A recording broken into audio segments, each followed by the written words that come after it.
Қайырлы күн, құрметті көрермендер, әріптестер. Жағдайыңыз қалай? Жақсы ма? Кәсіптеріңіз қалай жүріп жатыр ма? Я, машалла. Алла берекесін берсін. Мен бүгін осы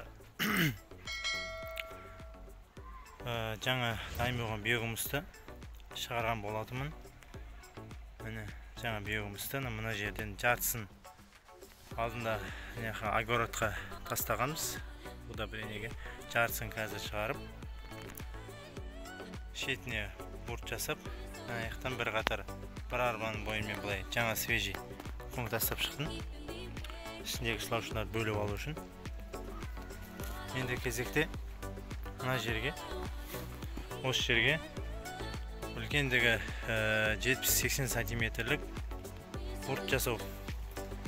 Өйткені қазір күн суытып келе жатыр. Соған байланысты сылаушылар жаурамас үшін биіктігін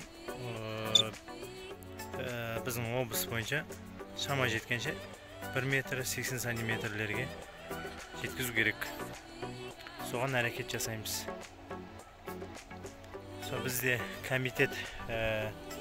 комитетке өткізу үшін корпоративтердің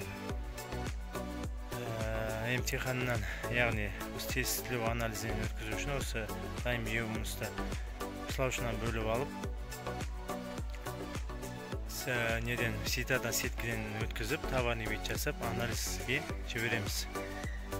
Ішіндегі қажетті элементтері бар жоғын біліп, сосын сатылымға шығаратын боламыз. Егер де теплицамен, гүлмен айналысып, егем алам десеңіздер, егіп айналысам десеңіздер, арзан бағада бере аламын. Бұл биогумус ескертетін жайт литрмен есептеледі, себебі құрғақ болып саналады. Литрі 80 теңгеден.